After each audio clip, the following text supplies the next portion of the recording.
پناہ گاہوں کے اندر ماسکس کی فراہمی اور اس کو بروئے کار کس طرح لایا جا رہا ہے، کس طرح سے سینیٹائزرز کا استعمال ہو رہا ہے، کس طرح ہینڈ واشنگ سٹیشنز وہاں پہ لگے ہوئے ہیں، ہاتھ دھو کھانا کھاؤ، کس طرح سے سوشل ڈسٹنسنگ کی مثال وہاں قائم ہو رہی ہے۔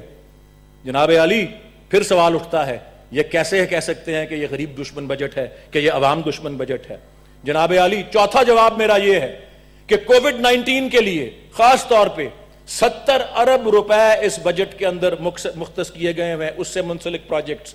کیا ان پروجیکٹس کی نوعیت ہے؟ ایجوکیشن کے حوالے سے، سیوریج کے حوالے سے، سالڈ ویسٹ مینجمنٹ کے حوالے سے، پانی پینے کے صاف پانی کی فراہمی کے حوالے سے، ہیلتھ فیسلٹیز کی اپ گریڈیشن کے حوالے سے، یہ وہ 70 ارب روپے ہیں جو خاص طور پہ کووڈ 19 کے حوالے سے پیکج جو ہے اس بجٹ کے اندر دیا گیا ہے، اور یہ اس بجٹ کے اندر ساتھ اس 70 ارب روپے کے مختص یا ایلوکیٹ کرنے کے یہ بھی پروویژن کی گئی ہے کہ یہ سارا استعمال، اس کا عمل درآمد جو ہے وہ صوبائی حکومتوں اور مقامی حکومتوں کے ساتھ مل کر کیا جائے گا۔ جناب علی، میرا پانچواں جواب جو ہے ان کے اعتراضات کے اوپر وہ یہ ہے کہ یہ وہ بجٹ ہے جس میں فارمرز کے لیے، کسانوں کے لیے 50 ارب روپے مختص کیے گئے ہیں۔ جناب علی، ٹڈی دل کے کنٹرول کے لیے خاص طور پہ 10 ارب روپے مختص کیے گئے ہیں۔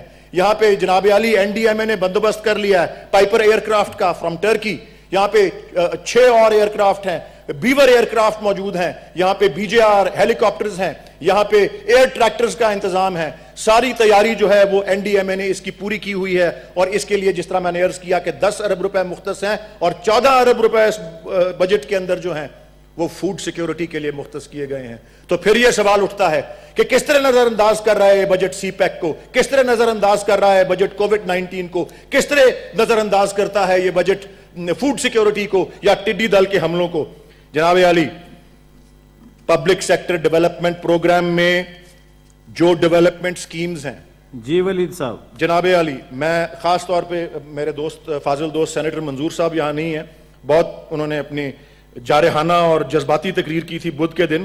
پبلک سیکٹر ڈیولپمنٹ پروگرام میں ترقیاتی پروجیکٹس کا سب سے زیادہ اماؤنٹ جو ایلوکیشن ہے وہ بلوچستان کے صوبے کے لیے ہے جناب چیئرمین صاحب۔ اس میں جو موجودہ سکیمیں ہیں ان کی انہانسمنٹ کے لیے اور اس کے علاوہ نئی سکیموں کے لیے بھی فنڈز جو ہیں وہ مختص ہیں۔ N50 ہائی وے جناب یارک جوب ہائی وے کے لیے، انکلوڈنگ جوب انڈر پاس، جناب علی جھل جھاؤ بیلا سیکشن جو ہے اس کی تعمیر کے لیے فنڈز مختص کیے گئے ہیں۔ نوکھنڈی مشخیل سیکشن جو کہ ہائی وے کا ہے وہ بلوچستان کے لیے، دیگر روڈ پروجیکٹس جو ہیں جناب علی 10 ارب روپے کی اسپیشل گرانٹ بلوچستان کے لیے اس بجٹ میں ہے، جو کہ پچھلے سال کے بجٹ کے برابر ہے۔ باقی پنجاب تو کوئی اسپیشل گرانٹ لیتا نہیں ہے، خیبر پختونخوا اور سندھ دونوں کی اسپیشل گرانٹس میں کمی آئی ہے اس سال کے بجٹ میں۔ بلوچستان وہ واحد صوبہ ہے جس کی گرانٹ، اسپیشل گرانٹ وہیں یکساں رکھی گئی ہے 10 ارب روپے کے لیے۔ NFC پہ جناب چیئرمین صاحب بہت زیادہ بات اس ایوان کے اندر ہوئی ہے، میں خاص طور پہ عرض کرنا چاہتا ہوں 1973 میں جب سے یہ موجودہ آئین منظور ہوا ہے 9 NFC ایوارڈز ہونے چاہیے تھے، 9 NFC ایوارڈز میں سے صرف 4 ہوئے ہیں۔ 5 کیوں نہیں ہوئے؟ کیونکہ 5 ایوارڈز کے حوالے سے صوبوں اور وفاق کے اندر اتفاق پیدا نہیں ہو سکا۔ جناب علی، پچھلا ایوارڈ جو تھا وہ 7واں ایوارڈ تھا، اب 8ویں ایوارڈ اور 9ویں ایوارڈ کی ٹرم بھی ختم ہو چکی ہے، اب 10ویں ایوارڈ کی بات شروع ہونی ہے۔ اینڈ یس، میں سمجھتا ہوں اور ہم ویلکم کرتے ہیں اس بات کو کہ آئیں NFC کے اوپر بیٹھیں، بات کریں، اور یہ بھی یاد کرانا چاہتا ہوں یس، اگر چھوٹے صوبوں کو اعتراض ہے ان اعتراضات کو دور کرنا چاہیے، لیکن تمام صوبوں کو اس بات کی بھی یاد دہانی ہونی چاہیے کہ جو انہوں نے کمٹمنٹ کی ہوئی ہے NFC کے حوالے سے قبائلی علاقوں کے خیبر پختونخوا کے اندر ضم ہونے کے بابت، اس کا بھی مد نظر رکھیں اور اس پہ بھی اپنی کمٹمنٹ کو پورے کرنے کے بارے میں جو ہے وہ سوچیں۔ اس وقت تو یہ توازن کا یہ حال ہے کہ وفاق جب اصل میں تو نظر آتا ہے کہ 57%، 57.5% جو ہے 57% وفاق جو ہے وہ صوبوں کو دے رہا ہے اور 43% جو ہے وہ اپنے پاس رکھتا ہے۔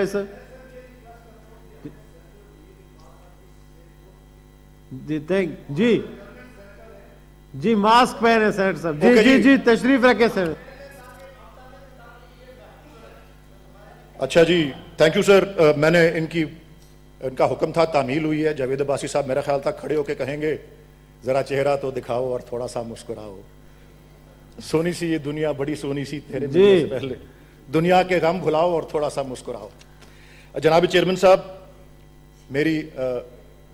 میں یہ عرض کر رہا تھا کہ صوبوں کو ان کا شیئر دینے کے بعد, جو کہ 57.5% ہے, وفاق کے پاس 42.5% رہ جاتا ہے, لیکن اصل میں آپ قبائلی علاقوں اور اینٹی ٹیررزم کے جو فنڈز مختص ہیں ان کو نکال لیں تو ایکچولی 65 اور 35 کا ریشیو رہ جاتا ہے. 35% گورنمنٹ, فیڈرل گورنمنٹ کے پاس رہ جاتا ہے, اور 65% جو ہے وہ صوبوں کے پاس چلا جاتا ہے. اور فیڈرل گورنمنٹ جس نے ڈیفنس اور ڈیٹ سروسنگ کا بھی کیٹر کرنا ہوتا ہے, جو دو سب سے بڑی آئٹمز ہیں, اس کے حوالے سے اس کو 700 ارب روپے کے خسارے سے بات شروع ہوتی ہے. اس کو ریشنلائز کرنے اور اس میں توازن کے لانے کی ضرورت ہے. جناب چیئرمین صاحب, میں اپنے جس کو آپ ہارس ریسنگ کی زبان میں کہیں گے ہوم سٹریچ میں اب آ گیا ہوں جی. ہیلتھ کے حوالے سے جناب عالی ترقیاتی کاموں پر 65 ارب روپے جو ہے 5 گنا انکریز اس بجٹ میں ہے, اور اس کے علاوہ 27 ارب روپے ہے مختص کیا گیا ہے فار پریپریشن آف اکوپمنٹ جو وائرل ڈیزیزز کو ایڈریس کرتی ہے. تو میں پھر یہ سوال اٹھاتا ہوں جناب چیئرمین صاحب کہ کیا یہ عوام دشمن بجٹ ہے؟ کیا یہ پاکستان دشمن بجٹ ہے؟ جناب عالی, میرا 8واں جواب یہ کہ آبی وسائل پاکستان کی 2/3 انحصار جو ہے وہ اپنے زرعی شعبے پہ ہے. 70 ارب روپے اس بجٹ کے اندر آبی وسائل یا واٹر ریسورسز کے لیے مختص کیے گئے ہیں. 3 بڑے ہائیڈل پروجیکٹس پاکستان کی تاریخ میں پہلی دفعہ 3 بڑے ہائیڈل پروجیکٹس ایک وقت پہ جو ہیں ان پہ کام ہو رہا ہے. مومند ڈیم ہے, دیا میر بھاشا ڈیم ہے, داسو ڈیم ہے. جناب عالی, یہ ماضی میں تو کاغذات پہ ہوتا رہا, اب زمینی حقائق میں یہ کام جو ہے یہ ہو رہا ہے. ایک وقت پہ 3 major hydel projects 7460 megawatt کی بجلی جو ہے انشاءاللہ جو کہ فراہم کریں گے.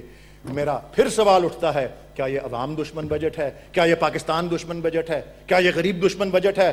جناب عالی, 9واں جواب میرا یہ سیکنڈ لاسٹ ہے جی کہ پاور